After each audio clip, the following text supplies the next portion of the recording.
இந்த மாதிரி காயகல்ப மூலிகைகள்ல மிக முக்கியமான மூலிகையாக நாம் பார்க்கக்கூடியது எது அப்படின்னு கேட்டீங்கன்னா இந்த முடவாட்டுக்கால் கிழங்கு தான். அதற்காக தான் இவ்வளவு பெரிய டிஸ்கிரிப்ஷன் நான் கொடுத்தேன்.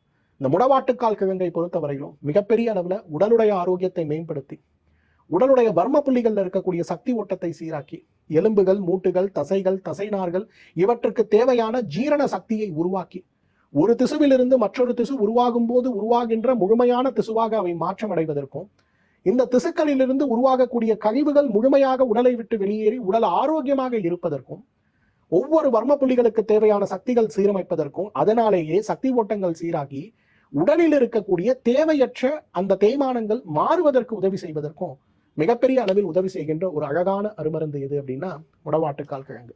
முடவாட்டுக்கால் கிழங்குடைய குணத்தை பற்றி நம்ம பார்ப்போம். ஏன் இது ஒரு காயகல்ப மூலிகை, ஏன் நம்ம எல்லாருமே சாப்பிடணும் இல்லையா?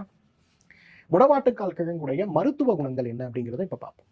முதலாவது, முடவாட்டுக்கால் கிழங்கு இன்றைக்கு உடல்ல இருக்கக்கூடிய எலும்புகளுடைய தேய்மானத்தையும் மூட்டுகள்ல இருக்கக்கூடிய தேய்மானத்தையும் மாற்றி, குறிப்பாக முடக்குவாத நோயாளிகளுக்கு இருக்கக்கூடிய மூட்டு இறுக்கத்தை மாற்றக்கூடிய மிகப்பெரிய அருமருந்துன்னு சொல்லலாம். முடவாட்டுக்கால் கிழங்கு சாதாரணமாக நம்ம சாப்பிட முடியாது. என்ன காரணம்னு கேட்டீங்கன்னா, இதை செரிப்பதற்கு தேவையான சத்து நம்ம மனித உடலுக்கு கிடையாது. அதனாலதான் இந்த முடவாட்டுக்கால் கிழங்கு நம்ம என்ன பண்றோம்னா, சிறு சிறு துகள்களாக நறுக்கி அதை தண்ணீரில் போட்டு சூப்பு வைப்பது போல வேக வச்சு அதை சாப்பிடும். இந்த சூப்பு வைப்பது போல வேக வைத்து சாப்பிடுவதற்கு இன்னொரு தாற்பயம் என்னன்னா, இந்த முடவாட்டுக்கால் கிழங்கில் இருக்கக்கூடிய சில அமிலங்கள் தண்ணீரில் கரையக்கூடிய அமிலங்களாக இருக்கிறதுனால அதை நாம் சாப்பிடும் போது உடல் அதை கிரகித்துக் கொள்ளக்கூடிய தன்மையை அடைவதை பார்க்கலாம். நிறைய பேர் சொல்லுவாங்க, முடவாட்டுக்கால் கிழங்கு எடுத்து நான் சூரணமா போட்டு சாப்பிட்றேன் சார் அப்படின்னு. சூரணமாக சாப்பிட்டால் இது பலன் கொடுக்காது. அந்த சூரணத்தை தண்ணீரில் இட்டு கொதிக்க வைத்து வடிகட்டி எடுக்கக்கூடிய அந்த சாறு நீங்க குடித்தாலோ, அல்லது மற்ற காய்கறிகள் இட்டு அதை வேக வைத்து சூப்பு போல சாப்பிடுகின்ற ஒரு வழக்கத்தை வைத்துக் கொண்டாலோ ஒரு பெரிய மாற்றம் ஏற்படுவதை நிச்சயமாக நம்ம பார்க்க முடியும்.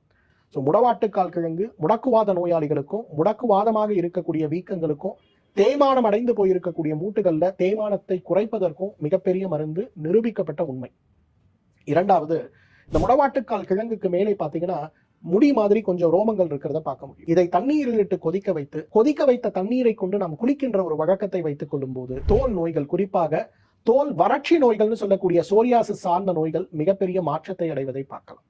ஏன்னா நம்ம நிறைய பேர் புரிந்து கொள்ளாத ஒரு விஷயம் என்னன்னா, இன்றைக்கு தோல் ஆரோக்கியத்திற்கு நிறைய வகையான வேதியியல் பொருட்கள்